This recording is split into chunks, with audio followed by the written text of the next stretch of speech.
Well, we'll get started here in a few minutes. Does anybody know of anybody who's coming that's not here? Does anybody know of anybody who's planning on being here that's not here? Okay. Well, I guess we can get started because it's time to get rolling here. So, and to respect everybody's time, I think that's probably a good thing to do. So, as you know, you wouldn't be here if you didn't know that this is for a permit hearing for Red Rocks Biofuels.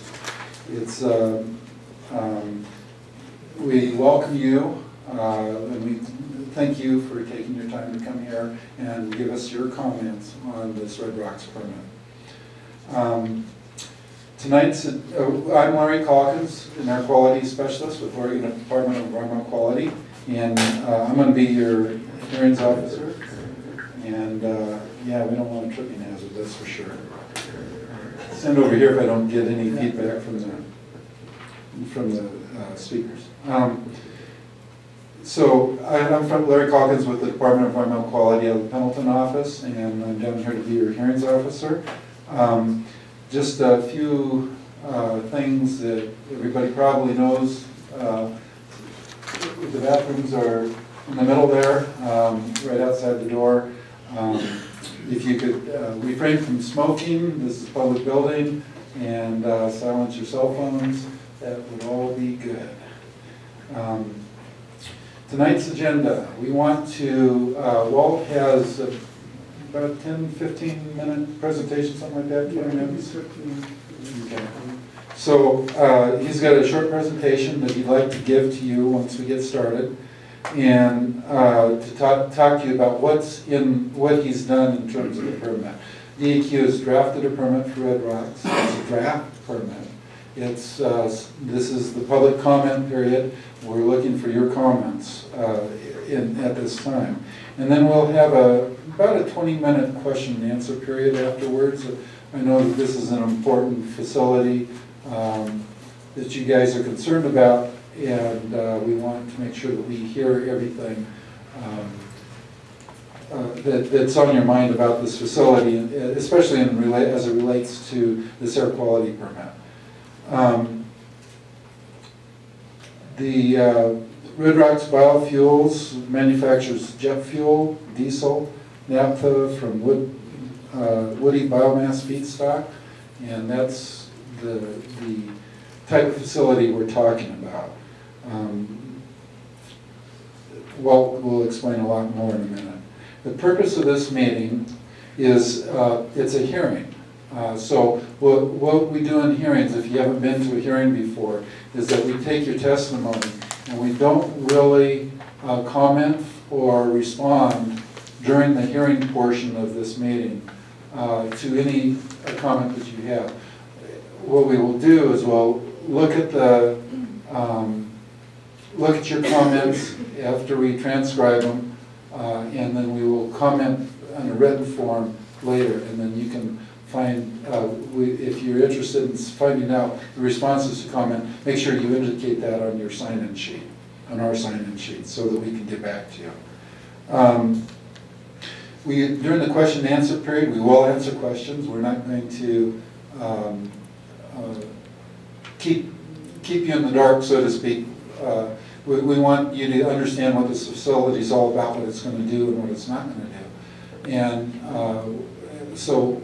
but at the same time, we want to limit that to try to keep it to 20 minutes. So if you really have a burning question, ask that burning question, and then we'll try to get around to anybody else who has questions. And then if we've got more time in that 20-minute period, we'll come back if you have a second or third question. So that's kind of how I want to do that question-answer session. See, we have the copy of the proposed permit that Greg was giving you as you came on in. So if you need a copy of the permit to take a look at it, please grab one. We also have the public notice and review report for that permit at the front desk. This meeting is not adversarial. We don't expect to have any confrontations at this meeting. Well, it's not something we're going to vote on. What we're looking for is serious comments that you may have on this permit that we can look at and analyze to see if we've written a good permit or not. I urge you to offer your questions during a question-answer session, and if you're not satisfied, make sure that you provide the same comments at the during the hearing, which we will record and get back to you and respond. So that way we have a record of it, and we can make sure that we get everything that you need. We just might forget, if the question-answer session is informal, and we may forget something that you said. That's why we ask you to put it formally. So today we have Walt West here. He's an engineer from the Pendleton office, from the Bend office. He put together the permit, and he knows the ins and outs of Red Rock Biofuels. And then also we have Greg Sveland. He's our communication outreach person, and Greg's kind of a jack of all trades for DEQ and keeps us on the straight and narrow. So with that, I'm going to turn it over to Walt, and he's going to give a presentation to you on Red Rock Biofuels and what's in the program. Is that okay if I pass on the microphone? If you can't hear, let him know. Let me know. So my name is Walt West. You have seen me at the informational meeting we had on March 12th. Tonight, I'm going to do a very brief presentation. When you look at the permit, it's 44 pages long, and my presentation is very brief, and all I'm trying to do is let you know some of the things that you'll see in that permit. It's really up to the community and the public and the source to review the permit and read it. And if you read it and you see something that you don't understand, comment on it, and comment on it by writing or giving oral testimony tonight.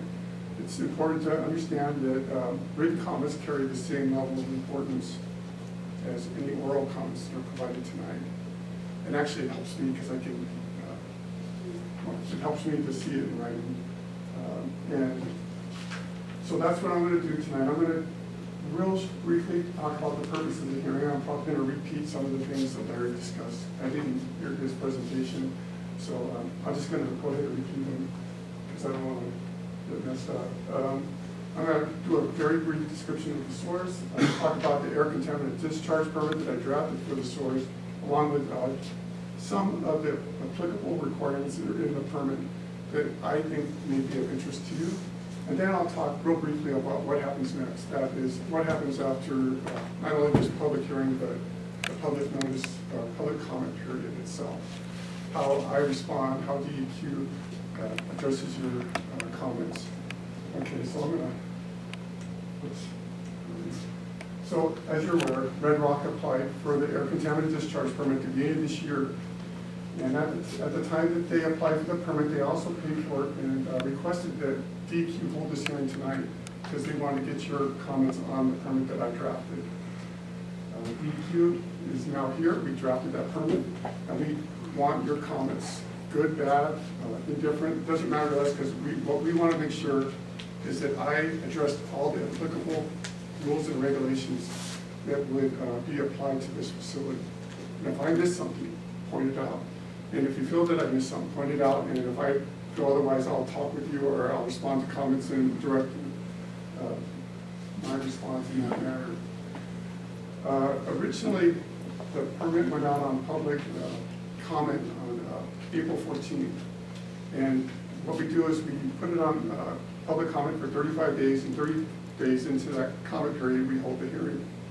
So the permit, or I'm sorry, the comment period was originally intended to end next Tuesday, May 19th at 5 p.m. The DEQ received a number of requests to extend the comment period due to some new rules that we recently adopted. And we take those requests very seriously, and we try to accommodate the best we can to both those people that need to have time to review the permit as well as the source themselves or the applicant. So we extended the written comment period to 5 p.m. Tuesday, June 2nd. That's the first Tuesday of June. And one more thing about my presentation, and I don't think I mentioned this earlier, this is an informal portion of this hearing. Any questions you ask of me here is not part of the public record. It's not being recorded. So even if I answer your question, and you still want it to be part of the formal record, please provide it to me in writing, or sign up to do an oral testimony to provide it orally. It's important for me to capture all your comments and concerns and not have anything get by me. Larry, once I'm done with this, Larry will tell you when the formal portion of the hearing starts. He'll turn on that tape recorder, and that's when comments will be part of the public record, and we just ask that everybody be respectful of anyone who wants to give testimony. Well, Yes? but what were the rules that have changed for DEQ that extended the comment period? Well, we did a number of rule changes, and I was very aware of these rule changes as I was drafting the permit, so I have incorporated what rules I thought were applicable to this source as I was drafting the permit. The rules that apply to this source, and I don't know if I'll go ahead and,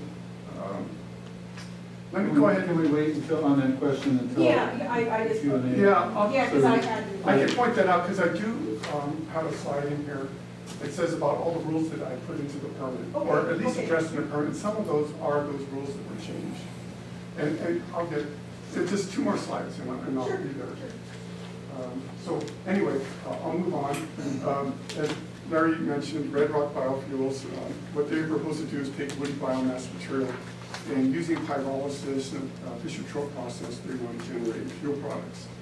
They are proposing to generate up to 7.2 million gallons per year of jet fuel and diesel, and up to 3.6 million gallons per year of naphtha.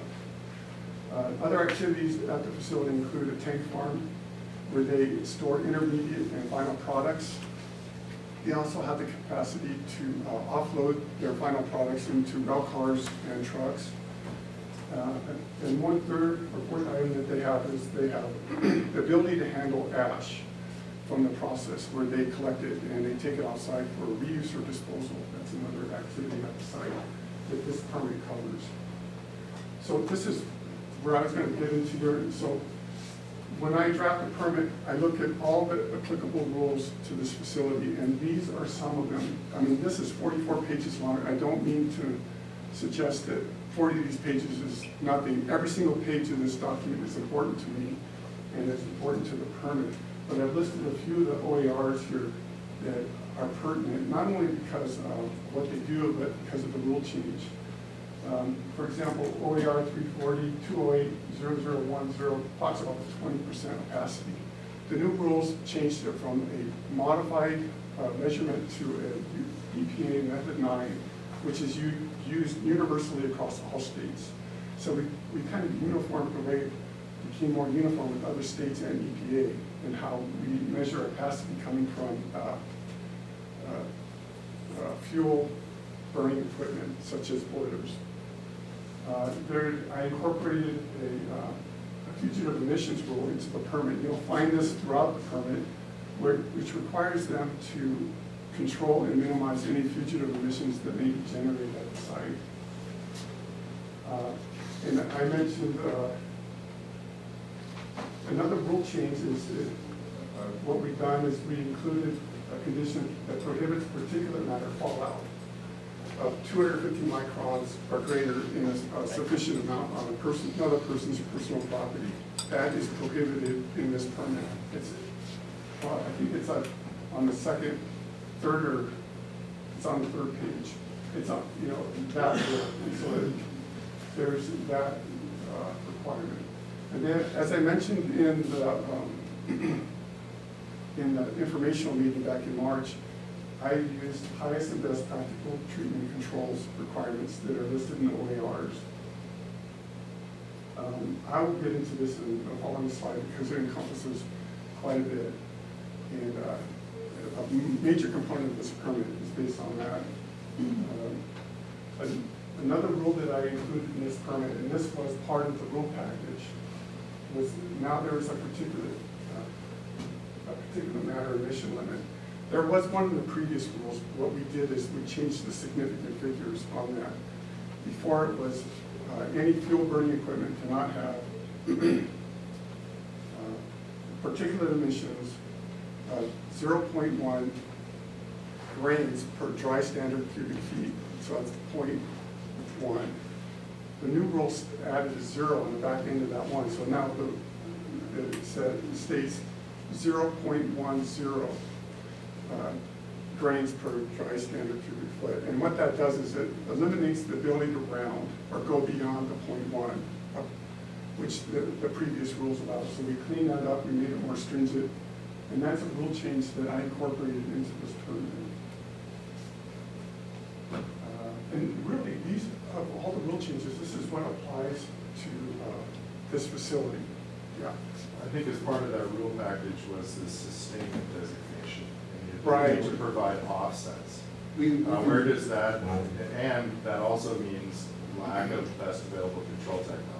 Right. But what I'm interested in here is which of these OARs address sustainment, and I don't think the permit dealt with offsets whatsoever. It doesn't at all because of this next rule, which is OAR 340.22.0040. And that is that all the criteria pollutants are being emitted below the significant emission rates. And once that's the case, they get issued or proposed a permit with generic level plant side emission limits. And then it is in the rules that if you're below the SCRs on all your criteria pollutants, you do not trigger BAT, or best available control technology, and you do not trigger the sustainable rules. So that's why they are not incorporated into this permit.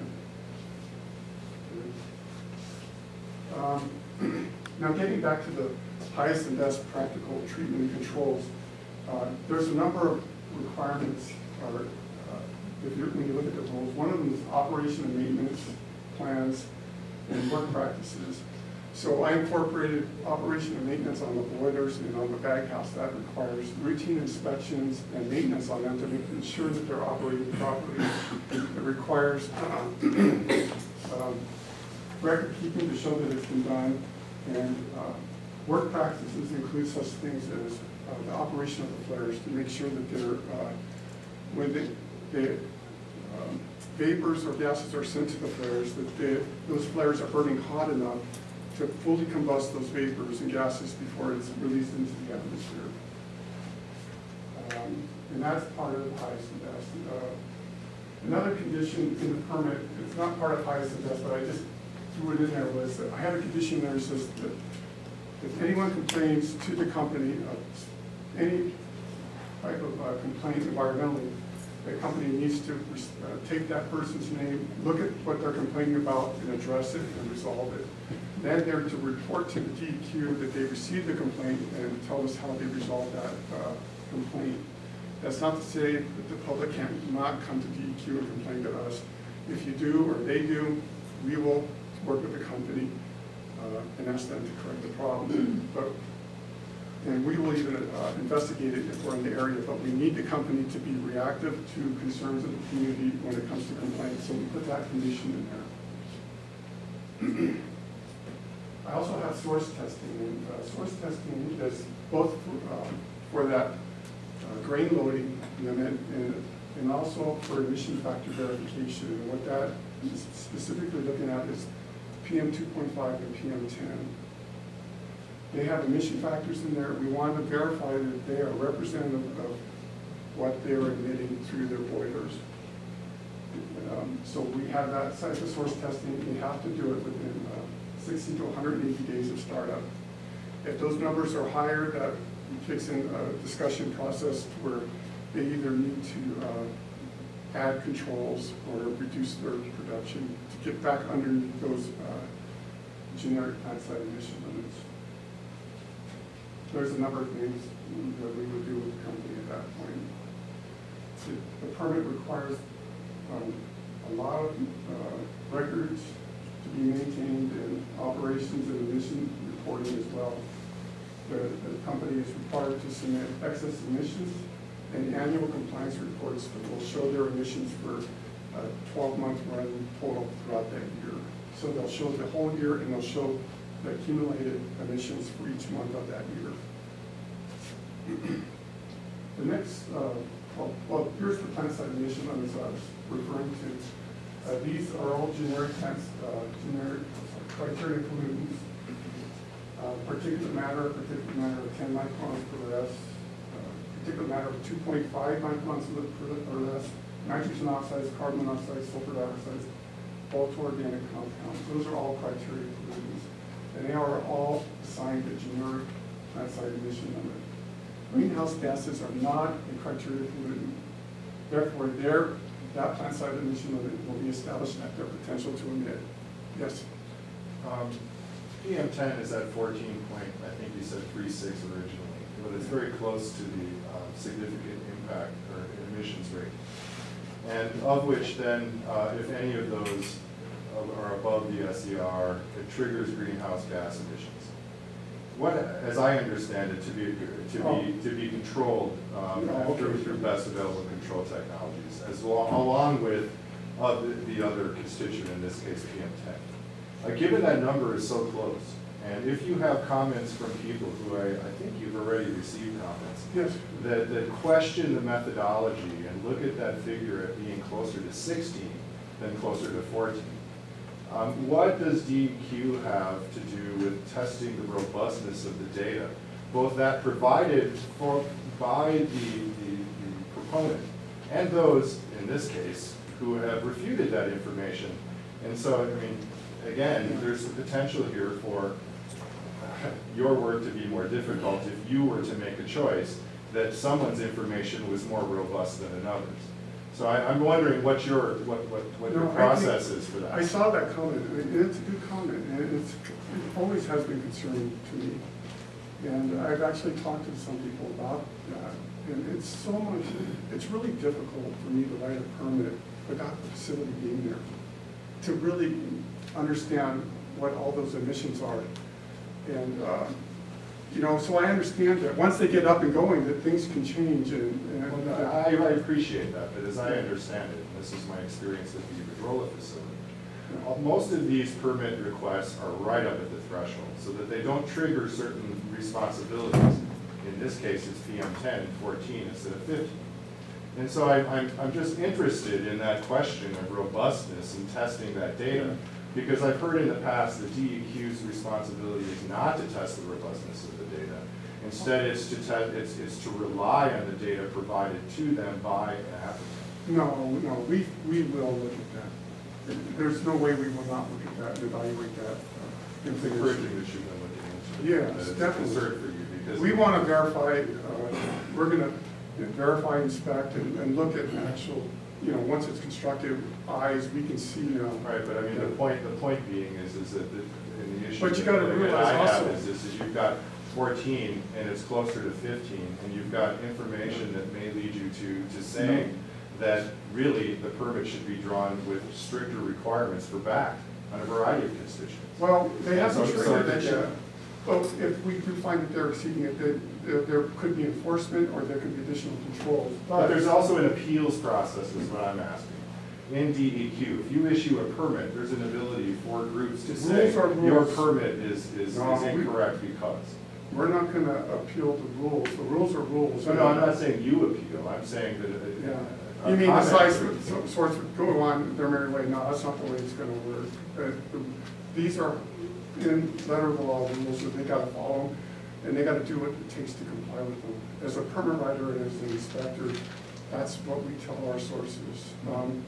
And do you understand? I understand what you're saying, Chris. Let me say a couple of things, though. First of all, I think that'd be a good comment to make formal. So I encourage you to do that. Second thing is that what Walt does, and he doesn't take all the information at face value. You know, when he looks at the data that the company gives him, he evaluates it and tests it at that point. And so if it's all in the ballpark, he's going to accept that data. But then it's up, as Walt is saying, is after the permit is issued, then, and the company builds the facility, then we have the ability to go back on out. And I think your question was, is there an appeal process on the permit? Well, no, well, my question, yes, so it's twofold. My question is, there may be data out here in the comment period that illustrates that they are above the SER for PM10. And so the appeals process then would get to whether or not you considered that data effectively in making your original determination to issue the permit. And so the argument that I'm trying to make here is that is there an opportunity for you to take this data that shows, that we believe shows 16 instead of 14, and in turn trigger the, back not only for PM10, but for greenhouse gas emissions as well. I'm not necessarily certain that this is after the fact kind of thing, is what I'm saying. I don't know. If you had a PM10 concentration of 12 and we're talking an additional 2, that's different. Okay, well, sorry. Answer the question, see if, in terms of, is there an appeal process for the permit once it's... Once the permittee doesn't have an appeal process, they have an enforcement process that you follow up on. But does the public have an appeal process? To say you didn't do your job well enough and this is why, and is there an appeal process to that, or is it straight to court? Yeah, I don't have an answer. I don't know. And I've never heard of an appeal process. I have not. I've been with DEQ for 23 years, and I'm not certain you've had a case like Lakeview that deals with the EPA and the considerations at hand here too. But that's sad. Anyway, why don't we wait until Walt gets done with his presentation for any more questions, and then we'll go around the room and see who else has questions. Just one more thing too, is that 14.3, that's at maximum capacity. Sources that usually apply for a permit, they put their maximum amount that they possibly could do if they were operating at full capacity, and they seldom do. So there is some conservativeness in that as well. But we do verify.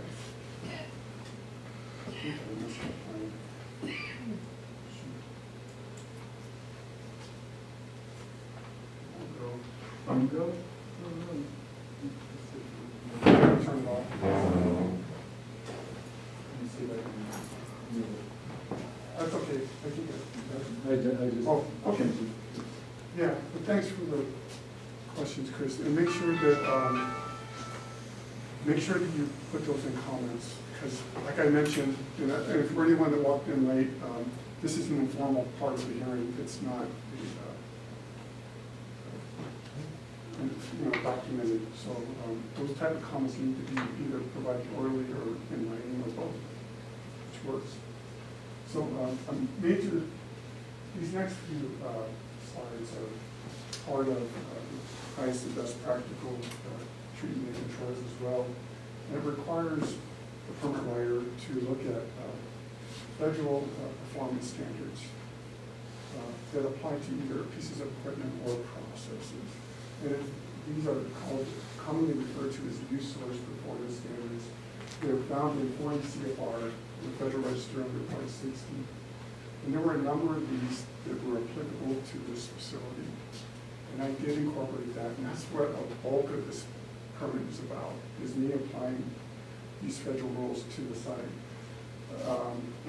The way the rules, the use source performance standards rules work is they say, okay, is this source applicable? And then if it's like a boiler, they say, then there could be limits and monitoring requirements based on the fuels that they use. There's obviously going to be monitoring and record keeping and reporting to the DEQ, and that's associated with all of these new source performance standards. So, for example, the subpart, capital B, subpart lowercase b, that's a new source performance standard for boilers that are greater than 100 million BTUs per hour. So that applies to the gasifier. I looked in the rule and it says, well, if they burn natural gas, there's no additional particulate matter limits, there's no sulfur dioxide limits, but there is some requirements for nitrogen oxides. It requires monitoring and limits based on the type of boiler that it is. And subpart, and then it requires them to monitor the boiler in accordance with that subpart. So for that large boiler, which shares the same stack as the smaller boiler, they have a continuous emission monitoring device for nitrogen oxides on there. So they have continuously monitoring their emissions of nitrogen oxide. And as part of DEQ's requirement, we also requested that they put continuous emission monitoring for carbon monoxide on that same stack. So they got those two parameters, or criteria groups, being continuously monitored at the combined stack for both boilers. The small boiler, which is the auxiliary boiler, is covered under subpart DC. And because it shares the same stack, same rules apply. Subpart KB, capital K, lowercase b, that is applicable to storage tanks, specifically for vapor control. And the one tank that it's applicable to for this site is the Napa product tank. It requires that they put a floating internal cap on that tank, so when they lower it, it's sealed and it has that floating internal roof on it. It also has routine inspections and record keeping and reporting requirements associated with that new source performance standard, and that's in this permit. Subpart BBA pretty much applies to the whole facility in terms of looking for leaks of volatile organic compounds throughout the process. It defines what a leak is considered, when it's considered, when it needs to be repaired and eliminated, and it also has a number of inspections and record keeping and reporting requirements associated with that new source performance standard as well. There are subpart N, or 3N and 3R. These are very similar subparts for new source performance standards, in that the 3N is for distillation processes and the 3R is for reactor processes. Both of these processes in this plant are fully enclosed. There are no emissions from these processes, but these new source performance standards still apply. It requires inspection, record keeping, and reporting to the DEQ on those reports. And the last new source performance standard is the 4I. And that's for stationary compression, ignition, internal combustion engines. Basically, it's for the diesel engines that operate the emergency generator and the fire pump. And those have requirements in it, such as labeling the engines and keeping records of the hours they are operating for readiness and maintenance testing versus in actual emergency conditions. So they need to report the hours of each. And that's really brief, because the bulk of this document, the permit, is based a lot on these standards. And I would encourage everyone to read through them if you want to provide a comment on them. And I did pull a lot of federal language right into the permit when I wrote this. So that's my real brief presentation on the permit. It doesn't really fully encompass everything that's in here, but so what happens next is I'm going to get your comments and I'm going to review them and I'm going to respond to them. And then we talk internally. I share my response to your comments internally with a group of people, either maybe from Portland or in the Valley, so that I get other perspectives on this. And then we'll respond to those comments, and then we may even make changes to the permit based on those comments that we receive from anyone. And then the department will take final action on the permit. So, as Larry mentioned earlier, I brought copies of the permit, the review report, and the public notice. The public notice has my contact information and Nancy Swofford's contact information where you can mail comments. The review report talks about, it's sort of the basis for what I put into the permit. It explains why I put in the permit, what I put in it, and the reasons I did that. So it's like the foundation of my permit. I usually write the review report before I start drafting the permit, because then once I have something to work from, it's like my foundation. Anyway, that's up here too. So, as I mentioned, we have extended the public comment period and now it ends on 5 p.m. on June 2nd. It's first Tuesday in June. Again, comments that are written carry the same level of importance to me as anything provided orally tonight. So if you don't want to come up and talk into the microphone, please still email me your written comments. I'm really look forward to seeing them because I want to make this a good permit. And the more eyes that look at it, the better. You can send your comments to the DEQ Eastern Region Bend office, or you can email them to myself or Nancy Spot. This would be a good slide to leave up for during the Yeah. presentation, during the hearing, so that if people generated some ideas through the hearing process, they could write it down and get Nancy comments. Yeah, Nancy and my email addresses are on this document as well. If you just don't want to have to write any of that stuff down. It's right here. We have plenty of copies. So, hopefully still. You know, we want to launch into a question and answer session now. And, you know, we did have a public meeting previously. And so hopefully most of your questions were answered. You know, we don't expect to change anybody's mind here tonight on anything, but we are interested in what you have to say. So with that, we'll go ahead and briefly try to answer as many questions as we can in the next 20 minutes or so, and then we'll launch right into the hearing. And I'd really like to, I was hoping to start the hearing earlier than this, but we'll try to start the hearing by is that 7 o'clock? Yeah, by 7 o'clock. So we'll take this short. So if anyone has questions they want to be part of the formal process, we can skip the questions, or if you don't want to have to repeat yourself to me or then to you. But I'm willing to try to answer any questions you have. Yeah. You have a monitoring in town to monitor the 2.5 particular matter.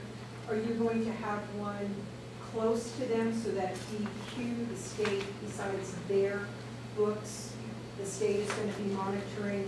Is there going to be other places in town that you're going to be monitoring our air quality? I don't know. I have not been told one way or another. So how are we going to know? Typically the them answer telling to your us? question is Yeah. that we have one monitor in town. Right down there. The reporting requirements that Walt was talking about for each one of those requirements are reported to DEQ at least once a year and sometimes more often. And then there's an inspection that happens at the facility and we look at all the records that we're supposed to be keeping. So, and we verify that report. So that's how we look at it. So no additional Not that I'm monitoring aware. on your end to do the. You know, that's only one Yeah. monitor for PM 2.5 that's in our industry. And so he's talking about a bunch of improvements here. Yeah, but because the 2.5s are the ones that were out of attainment pretty much, and we just haven't been designated. And they're right up there on those levels, and the 10s are gonna have to be, because those are that's air quality, isn't it? The particular matter of 10. It seems that it would be for you guys to add something than just tracking wood stove heat or wood stove people in town. Was there a question back here? Okay. Yeah, I mean, I'd like to add to what Sarah's saying. I mean, you know, essentially there was a court case, and I keep referring to it, and really used to this piece. It was Sierra Club v. EPA, and it all has to do with the minimus and silt.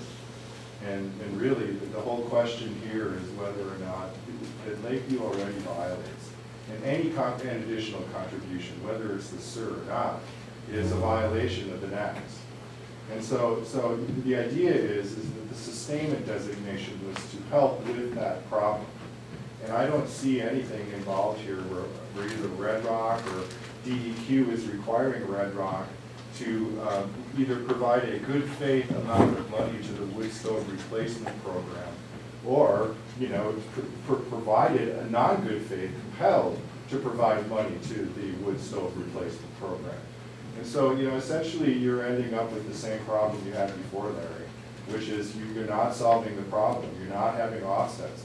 Part of the idea with the sustainment designation and the approval of it through the rule changes was to force and compel businesses like Red Rock to provide those offsets. So I wasn't talking about formal offsets as compared to, you know, if we were a violation of over a certain amount and they can offset wherever they choose. These were offsets that were supposed to to allow for a foregoing of formal designation of Lakeview under the Clean Air Act for non-attainment. This was designed for this purpose, and it's not being used. It's only being used for best available control technology and their ability to avoid that. And I would like to see, as far as comment goes, I won't say orally, because really written comments is where it's at. I mean, no offense, but I mean, that's where the lawyers get involved, and that, and the nitpicking happens. But essentially, you missed an opportunity to ensure that your sustainment designation was being used effectively to help offset some of the costs that average people in Lakeview were going to bear and are bearing through the, not having to use their wood stoves. So, I mean, I'm just generally, that's more of a comment than a question, but I guess maybe I could ask that question. Why did you not include any kind of offsets, compelling offsets for PM 2.5 as authorized under the rule change for the sustainment designation? I followed the rules and regulations that are in place right now, including the sustainment, and I followed them to the best of my ability. If you can see something in there, in that rule that says that I was required to do that, I will certainly take a strong look at that. I would venture to say that Larry is understanding that I'm talking of the spirit of the law. And in fact, Mark Fisher and crew wrote exactly that with the Iberdrola permit, which was compelling them to give certain scenarios of monies for offsets to the wood stove replacement program. So, I mean, I guess that's why these rules have been out for 2 days now, right? I mean, that we get the ability to look at them and how they affect your permit. But I'm submitting that is why, in turn, why, in spirit, the sustainment designation was there, to make it so that businesses weren't compelled to use best available control technology to make it economically difficult for them. And two, to compel them to come up with offsets of some sort to solve this problem of de minimis. Because our problem is not solved here yet, still, according to and they're going to add more. You guys are going to permit more. So I'm submitting, I'm asking why, and you're saying because it wasn't included in the rules. Well, and I'm wondering if it is included in the rules. And well, it is, but I think that's not discretionary. I think it's discretion within the rules where you can work for these offsets for the sustainment designation. The idea behind the significant emission rate, which Walt talked about, they are de minimis levels for a facility, and that it's nationwide. It's those SERs or significant emission levels rates are set nationally. So the idea behind those is that those facilities that are underneath those SERs, short term, will not impact a community at those levels. And I guess it could be argued that it does, but studies that EPA has done say so that's the answer to your question.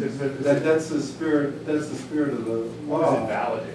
And the state hasn't come up to speed on the judicial decision of SILS, and that's what's at stake here.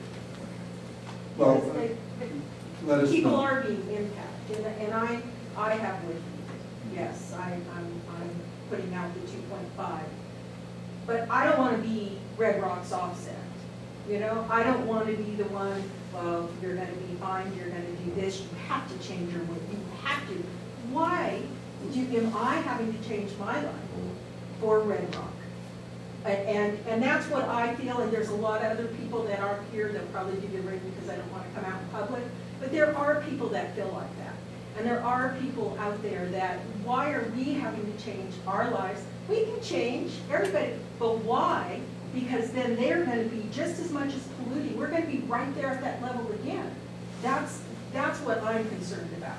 It's wonderful for Red Rock, but regular people that depend on wood heat and do all this and are good, hardworking people in Lakeview are offsets. I don't want to be an offset. That's, and there's other things about this, but I'm not an offset. I understand. In order to be fair to everybody in the room, are there other questions from other people in the room that they would like to ask? Yeah.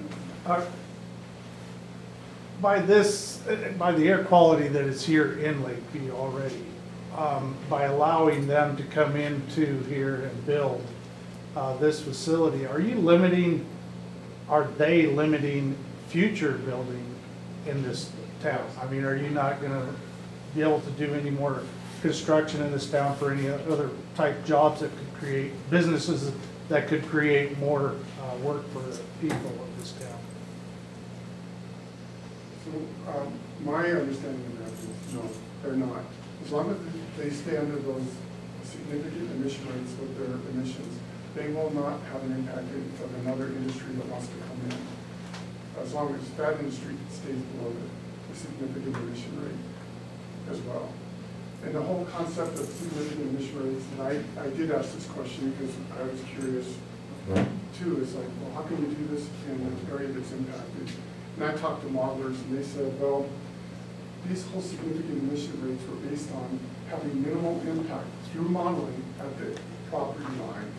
So they know generically, if people stay within these significant emission rates or these general criteria, that they should have very little impact at their property line from their activities. And if you look at the permit, I used that property line in a few cases, such as they cannot have fugitive emissions for any duration of 18 seconds or more leave that property. They cannot have deposits on other people's property. So I really, and then I also included a requirement for them to prepare a best management plan to control and minimize their fugitive emissions. Those are really the emissions that I think we're all talking about here. Because when you burn natural gas, it's clean. You know, there's not a lot of particulate in that. It's all from dust and dirt from the product. But their primary is wood product, it's not natural gas, isn't that correct? No, they're burning only natural gas. They're not burning wood. So they don't have wood exhaust going into the atmosphere. That's what they're obtaining is the gasification of that wood to generate these fuels. Now, that's a hard concept for me to wrap my head around too, is that their product is the wood. And they're using natural gas as the heat source to remove the BTUs from that wood and convert it into these fuel products. To make those products that they're most interested in. So they're not burning wood. The pyrolysis is sort of like a decomposing of wood. It's like how they make briquettes. They put it in a high temperature range with no oxygen, and it just slowly decomposes. And the gases that come off that do have a BTU value that they then later turn into these fuel products. You just didn't tell them the whole truth, though. I mean, there is a threshold for future businesses, as long as we remain in attainment status under the Clean Air Act, of which we are already violating, and this will contribute to even more violation. Well, I'm just saying that Red Rock is not going to prevent another. Other than we already violate, and this is going above that. And but I think Walt is talking about regulation, and you're talking about the airshed. Yeah. And at some point, that airshed will be regulated, and forcing you to do your work differently. Yeah, and you know what, if you want me to do that, we need to do that through rules. Because I'm really tied to the rules that I work with. I know. And that's my passion. I look at those rules and I say, this is a collaborative effort from environmental, industrial, economic groups that want these laws in place. And this is where I pull from when I write these permits. I understand. So, okay, yeah. I was part of that process. Right, so it's important. It's important that we go by the rules because there's so many people that were involved in collaborating to produce those rules. So, and I feel, when I do my job, that's what I look at. I say, I'm going to try to do my best to use these rules to what they were intended for. So I do. I mean, I feel really strong about that when I write permits. Is there anybody who has a question to ask me? Make sure that we're catching everybody. I know that it's kind of intimidating at times to ask a question. I'm not sure. Is there anyone from Red Rock that has a question? Well, this is not really, this is our... Well, I know, but it goes back to the permit. I mean, I would like to have a question answered before I write my comments is the very first Red Rock, they said that they would be using gas the first 3 months. They would use the gas without doing any biofuels, without no wood products. They would be using gas. And at your meeting, you said if they were even going to do that, the permit would be different. And I don't see the permit being any different than what you said. And I'm just, where do they mesh? I guess if they and they're using gas for 3 months or 4 months or 5 months out of the year, and this permit is based on wood products, where does the emit of the particles or the CO2s and the greenhouse gases, where does that have? Because that's going to create something different. Well, it's gonna, And it will, and that's what I permit. meant by different, Right. It's a because different permit. they won't, the way the permit's written, they could use as much natural gas as feed or stock as they want. I have nothing in there that says that they can't use for 3 months, 6 months, the first year. Or forever. Forever. Right. I don't have anything in there.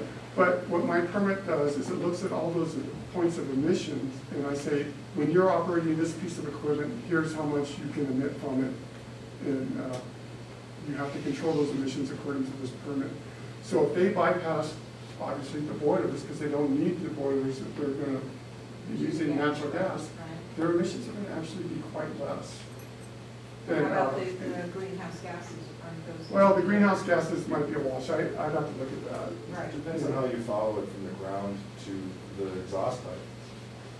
Essentially with natural gas, all of this, and that's what's not included in this process either, is that you're not including, and this is something that the whole business has to deal with, but essentially you are dealing with a snippet of these operations. You're not dealing with cradle to the grave when it comes to the gas fields of Wyoming and Utah, and eventually being here to Oregon to produce biofuels that are burned in San Francisco. I mean, we're not capturing the complete stream of carbon as it's taken out of the ground. We're just dealing with this facility's ability to emit carbon.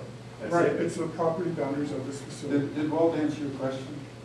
Kind of, maybe? Kind of, because Well, be sure to submit it as a written comment. right, because the permit is based on wood products. It's not based on just a gas facility. I do mention that they can burn. or You said use- very rare, and very rare 2, 3 to 4 months, or when it snows in July, like they said, Yeah. is different. Let's Sure. take one more question. Ray has a question, and then what I'd like to do is break, and then we'll go on into the hearing, unless there's, some more important questions. Yeah, but I don't know, comment or question or clarification, I guess, but as I understand it, the material that goes into the vessel that is, whether it's natural gas or wood product, that there are not emissions from that. And so whether you put wood in there and decompose it to fuels, or you put natural gas in there and decompose it to fuels, there's no emissions from that piece. The emissions are from the burning of the natural gas to create the heat in the process. So that's why there won't be any, I don't know the numbers for greenhouse gases, but if you're going to have less of all these other things because you're converting natural gas to fuels, the greenhouse gases are obviously going to be less at a similar ratio. Yeah, As far as I don't the know that for sure, but yeah, I think Well, you're right, it's- you're right on the others, yeah. I think that's a correct statement. I guess what I'd like to do now, unless, I hear otherwise, is to go ahead and, with your permission, take a 5-minute break, and then come back at 7 o'clock, and then I will take the people who have signed up for testimony, and again, if your questions haven't been fully answered, please, submit either in writing or verbally for testimony tonight. And we'll come back at 7 and go ahead and start the phone hearing.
again, if you prefer to do it in writing, that's fine. We can take that. But, you know, you have the opportunity now to give verbal testimony. So with that, I'm going to read my little patter, and then we'll get right into the formal voting process.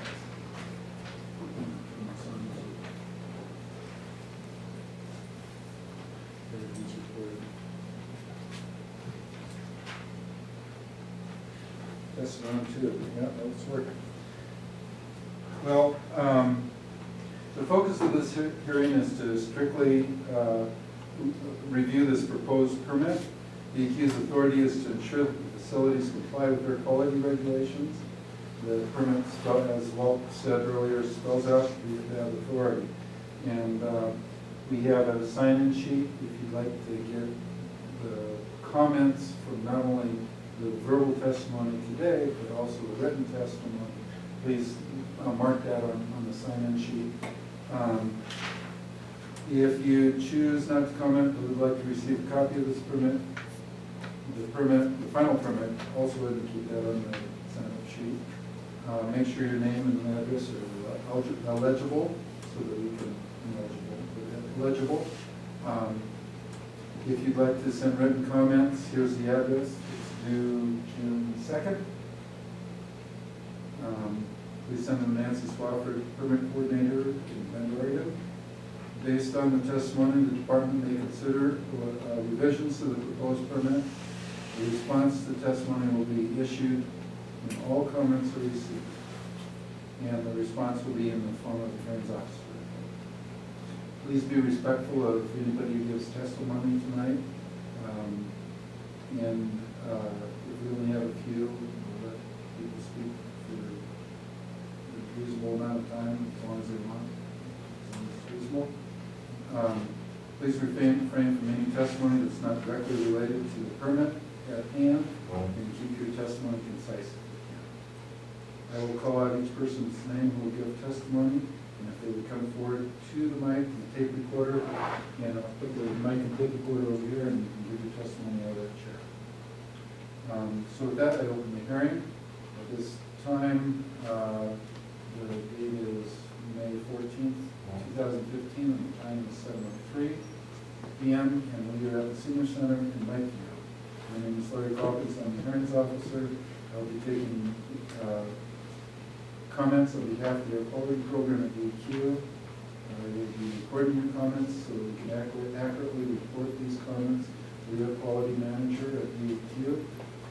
And those wishing to testify should already have filled out the registration form. As noted earlier, DEQ will prepare a written summary in response to documents received.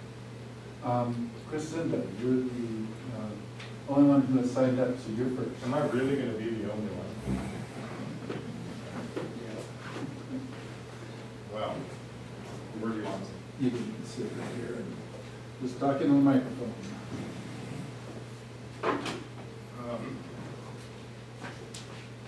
We moved here 6 years ago, and the first time that I got involved with any of this stuff happened to be an air quality permit meeting just like this for Iberdrola Renewables. Iberdrola Renewables at the time told me at that meeting and everybody that they were aware that there were uranium activities on their site, but they were under no obligation as a company to tell us whatsoever what those results would be and how workers would be impacted. That got me angry. And as I continued to go further into the issue of the biomass facility that was planned on the north side of town, I found out more and more about Lakeview's problems with air quality, which was primarily PM10 at the time, but was developing into PM2.5, some of the worst in the country. And since that time that I've been working on, on this Iberdrola stuff, I cannot tell you how many weeks and hours I've spent on this issue of air quality and Lakeview and ensuring that social justice is met. And that's what drives me here. And so, as I'm just in awe in that amount of time period and the amount of changes that have occurred to federal, policies, state implementation plans for the Clean Air Act and rules that are dealing with this permit, And it's just amazing to me how much has gone on during that time frame. But in a nutshell, Lakeview is not compliant with the Clean Air Act. It egregiously violates the PM 2.5 standard, and EPA has not designated Lakeview as such. And as a result of that, Red Rock is going to be allowed an air quality permit that does not contain the best available control technology on their emissions, while at the same time the people of Lakeview are going to be fined for burning in their wood stoves and have to reduce their emissions. I don't think that's fair. I don't think that's fair at all. That's what got me in this in the first place. It's just plainly not fair that businesses with millions of dollars should be able to come into a community like this and tell poor people that they have to be fined and find other sources of heat, while at the same time they can pollute and continue to pollute. And that's what drives me today. This issue is, it's amazing to me. Now, my background is public administration. I went to school to be a public administrator, to look at organizations, to look at government organizations and how they work. I am amazed at the level of what government has gone to, the extents that government has gone to, both at the federal, state, and local levels, to bend over backwards to get facilities like this built. Okay? They are willing to sell out the people of Lakeview and Lake County on a variety of levels in order to get a business like this to come here. And what does that mean? A variety of tax subsidies, probably up to $150 million when all is said and done. 75 million just from the feds, countless amounts from the regional solutions staff at the Oregon's level, and government level to help machinate and help Red Rock get their facility. Property taxes, rail safety, liability issues down the road. These are all issues that we're giving Red Rock to come here. Now, I understand that this is an air quality meeting. It's cool. I have worked real hard to develop environmental opposition to this and social justice opposition to this, and I think I've been somewhat successful.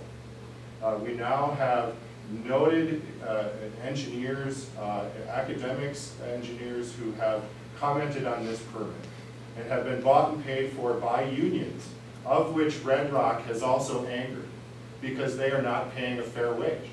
And they will not be paying a fair wage to those 40 or 45 people who work here, who essentially are going to be non-union wages, right? At lowest bidder. So it's all about the jobs, I understand that, but these are not the kinds of jobs that at least the unions are even looking at, and they pay for consultants to nitpick this permit. We've got lawyers from the Northwest Environmental Defense Center who are testing this on both the federal and state level on a legal nature. In other words, we are still outstanding concerning the EPA's redesignation of Lakeview in the petition. That could happen any time. I would submit that Red Rock is in for a long haul. They have a long road ahead of them in this process, and there's a lot of opposition based on it. But Red Rock could have done themselves a great service by being a better community member, by providing more monies for offsets as part of this permit to the wood stove replacement program, to ensure that we don't continue to violate under the Clean Air Act, so that additional businesses would come here in the future. I'm not convinced this is the right kind of business for this community. How can I say this? I wish Jim Walls were here, because I agree with Jim Walls that Lakeview could be this place in 5 to 10 years that has double the amount of population here based on truly sustainable and renewable energy sources and a good use of it. Now, regardless of what you think about marijuana, I heard a proposal for 150 well-paying jobs with benefits that are well beyond that Red Rock's going to pay at a far less of an environmental damage to this community. Now, regardless of whether or not it's pot, there are other businesses out there like that are much more sustainable than anything like this. And I haven't even gotten into the issues of wildland fire management and fuels reduction and forest issues, where the environmental community is very much nationally on a split of this whole issue of biofuels and carbon-based, the continuation of carbon-based, economy essentially.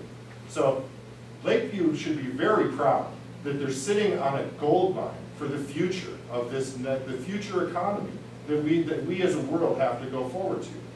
Unfortunately, there are some people here in Lakeview that are clinging to the old dirty technologies of the past. I'm hoping somebody here stands up and has this different vision for this community. And I argue that it's the comprehensive land use plan that's the appropriate place to do it. And that is another angle, Darwin, that we're going to be hanging on to, is that the adequacy of that comprehensive land use plan and driving a vision for this community and where this community goes in the future. But that said, you know, I really appreciate what DEQ's done. I understand, you know, the hard aspects that you're under. You're a technocrat. You are damned if you do and damned if you don't, well, either way. And I understand that. But that's where people like me and others in this, and Red Rock for that matter, help push the edges and make new policies and new law. And in this case, hopefully, this permit will result, is just denied based on not necessarily your work, but down the road through the EA or other processes. Because truly, I think you're going to just approve this permit. I don't think you have a choice but to approve this permit, essentially. So, I'm sorry to ramble here, but if this is more of a soapbox, the written comments are where it's at. I encourage everybody to provide written comments. Thank you. Thank you, Chris. Yes, I'll say a couple of Okay, comments. all right. You know, Chris, can you give me your address to, sure, and so I can have that connected. And please state, what I forgot to ask Chris to state his name and give out your address and for the record. Okay. Sarah Bunton, 95594 Geyserview Lane, Lakeview, Oregon. Thank you. And I come to this as the land use laws that we're dealing with. Red Rock was sold property that was agricultural land.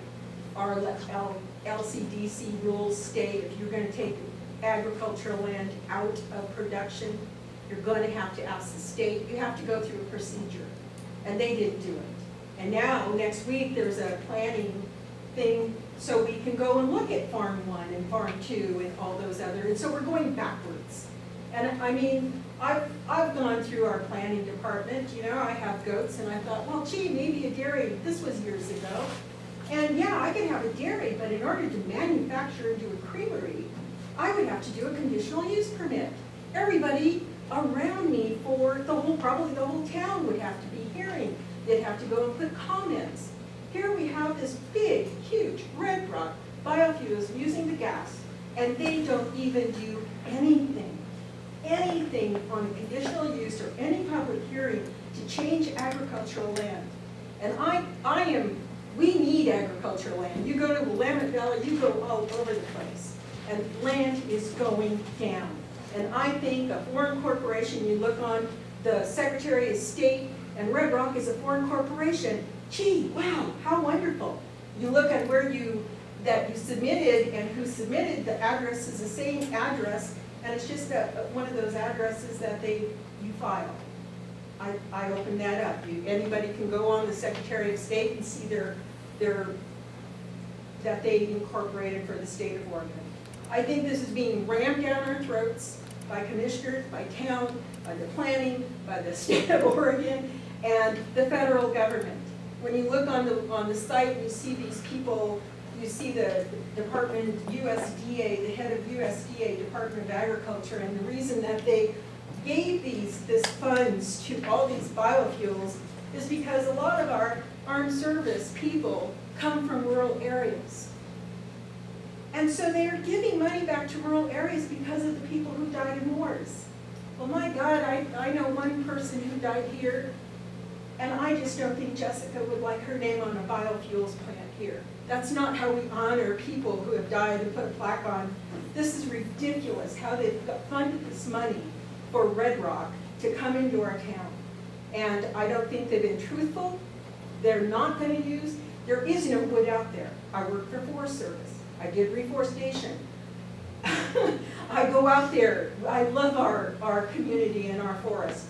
And what they've done, if you look on the Forest Service side of this, where they're going to be getting the fuels, it used to be a non-merchantable tree would be 8 inches in diameter. Now they've upped it to 12 diameters. So they can go, the Forest Service is going to allow all of them to go up and go all the way to a 12-inch merchantable tree. That's gonna go to Chips, to Red Rock, to San Francisco, for 25 jobs. I see that they upped the jobs a little bit in the paper, I think because of the marijuana and all that issue that was, they had to up the jobs, so they looked a little bit better than the 200 jobs. Greenhouses, which is a wonderful industry here, that would be great.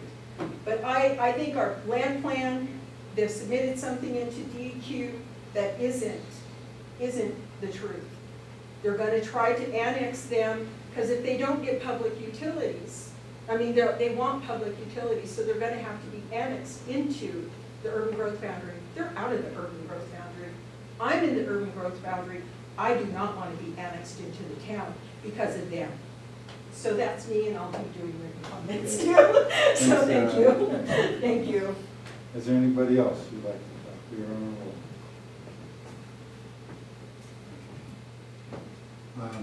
If there's nobody else wishing to make formal testimony at this time, I'm going to go ahead and close the hearing. Last call. Anybody want to make comments? Okay, with that, I'm going to close the hearing at 17 minutes after 7. And making sure I don't have anything I got to say beyond that. So thank you for attending the hearing and for providing us your comments. And we'll be drafting the response to comments shortly after the public hearing closes on June 2nd.